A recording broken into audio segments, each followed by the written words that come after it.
Jour 5. À 11 heures, l'agent Colvert arrive à Saint-Beau. Convaincu que sa couverture de trappeur est parfaite, il a laissé toute trace de civilisation à l'hôtel, en particulier son portefeuille. Seule concession, il emmène un peu de monnaie.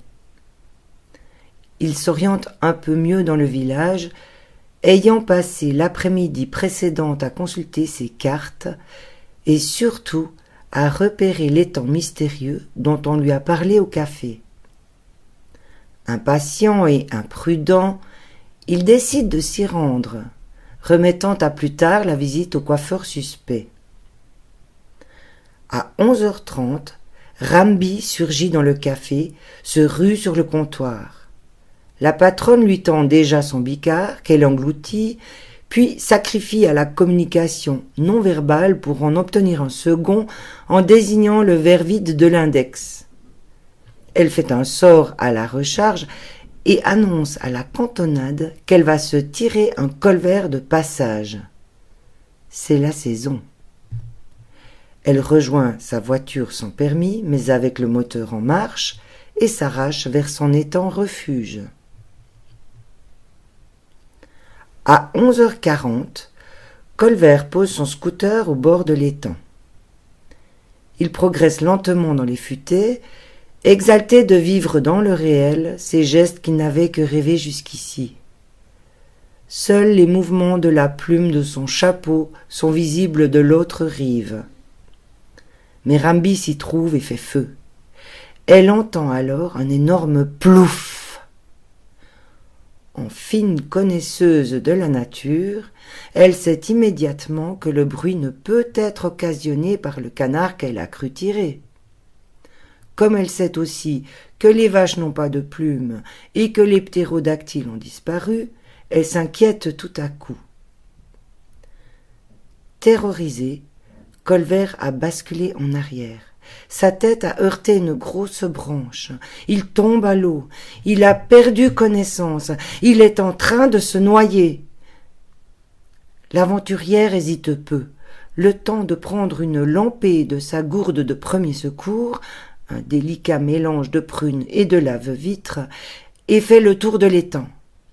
Incrédule, elle découvre Colvert, décide de l'épargner et l'emmène dans son pittoresque logis. Tout à coup attendrie, elle lui enlève ses vêtements mouillés et le met dans son lit. Le trappeur revient lentement à lui, mais son regard demeure étrangement fixe. Il tient un discours déconcertant, disant régulièrement « Bonjour madame, nous sommes bien dans le RERB ?» En soulevant le drap, elle découvre incidemment qu'il semble avoir retrouvé ses réflexes et, dans un coup de folie, décide de mettre fin à 5 ans d'abstinence.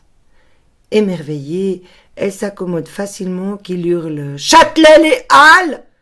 puis, à la reprise « Notre-Dame-Saint-Michel !» Pendant ce temps-là, à Paris, l'officier traitant de Colvert, qui avait reçu de ses nouvelles le soir précédent, préparait un rapport succinct pour son supérieur à la CIA, signalant que déjà une piste se dessinait, le coiffeur sans en dire plus, et que l'agent s'y rendrait au matin. Il compléterait alors son rapport immédiatement. Mais de toute la journée, il n'y eut aucune nouvelle de l'agent Colvert, à croire qu'il s'était volatilisé. Un peu plus tard, décalage horaire oblige, à 6000 kilomètres de là, au quartier général de la CIA, antenne de Maryland, le directeur du service de détection des ennemis du libéralisme, le bien nommé Rectangle, fait face à l'assemblée hétéroclite du brainstorming matinal. Il doit d'abord calmer les idiots que le président Tower a placés là pour surveiller tout le monde, qui réclament qu'on admette enfin que tout cela est bien la preuve de l'existence du complot judéo-maçonnique. Il s'en sort habilement en vantant les mérites de l'agent maintenant en place, qui ne va pas tarder à révéler le fin mot de cette histoire et permettre de sauver le libéralisme avancé. À Paris, le jeune Kevin Pinfray est aux anges. Son projet lancé il y a peu de temps a déjà suscité l'intérêt d'un important investisseur. C'est flatteur pour un nouvellement diplômé, sorti major de sa promotion, à la Desperate Business School.